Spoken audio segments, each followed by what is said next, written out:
নমস্কার বন্ধুরা, নববর্ষের আপনাদের অনেক অনেক শুভেচ্ছা। আমি আজকে একটা মাটনের রেসিপি নিয়ে এসেছি, মাটন কিমা কারি। মাটন কিমা কারি তৈরির জন্য আমি নিয়েছি মাটন কিমা, ডুমো করে কাটা আলু, লাল লঙ্কা, রসুন, পেঁয়াজ, আদা। এই রসুন, পেঁয়াজ, আদা, লাল লঙ্কা এগুলোকে আমি পেস্ট করে নেব। তার জন্য আমি এগুলোকে মিক্সিতে দিয়ে দিলাম। এর সাথেই আমি দিয়ে দেব দারচিনি, এলাচ আর জায়ফল, যাতে গন্ধটা খুব সুন্দর আসে। এদিকে কড়াইতে তেল দিয়ে দিয়েছি। কড়াইয়ের তেল তেতে গেলে তাতে আমি ডুমো করে কাটা আলুগুলো ছেড়ে দেব।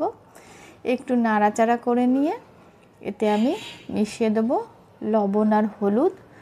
এবার এই আলুগুলোকে আমি সুন্দর সোনালি লাল করে ভেজে নেব।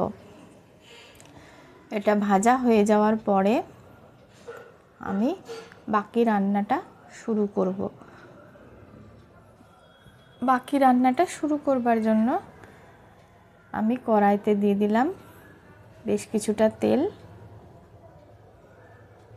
তেল তেতে গেলে আমি এর মধ্যে দিয়ে দিলাম কুচনো পেঁয়াজ একটা। পেঁয়াজটা একটু ভাজা ভাজা হয়ে গেলে আমি এর মধ্যে ছাড়লাম কুচনো টমেটো। এবার এই টমেটো আর পেঁয়াজটা একটু ভাজা ভাজা হলে, কারণ টমেটোর থেকে একটু জল ছাড়ে, জলটা একটু শুকোলে আমি এর মধ্যে দিয়ে দেব পেস্টটা। এবার এই পেস্টটার থেকেও জল ছাড়া শেষে আমি এর মধ্যে মেশাবো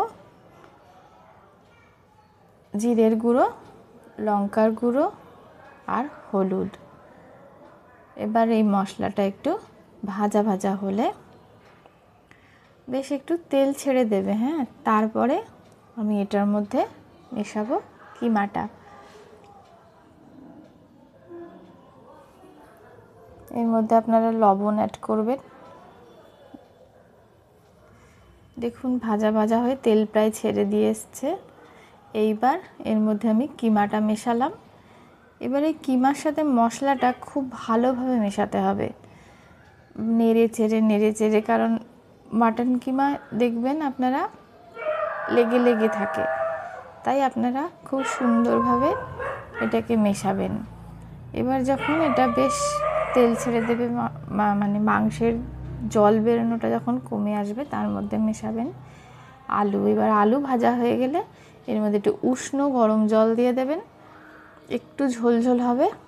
তারপর এটাকে ঢিমে আঁচে কিছুক্ষণ রান্না করবেন। ঝোলটা যখন শুকিয়ে আসবে একদম তৈরি হয়ে যাবে মাটন কিমা। তার মধ্যে আমি একটুখানি ধনেপাতা মিশিয়ে দিয়েছি। এবার ধনেপাতা দিয়ে নেড়ে চেড়ে 2 মিনিট ঢেকে রাখবেন গ্যাসটা অফ করে। এবার যে পাত্রে আপনি এটাকে ঢালবেন তার মধ্যে একটা গন্ধরাজ লেবু, তার মধ্যে একটু ধনেপাতা দিয়ে এটাকে ঢেকে রাখবেন। দেখবেন খুব সুন্দর একটা লেবুর গন্ধ আসছে। তৈরি আমার মাটন কিমা কারি।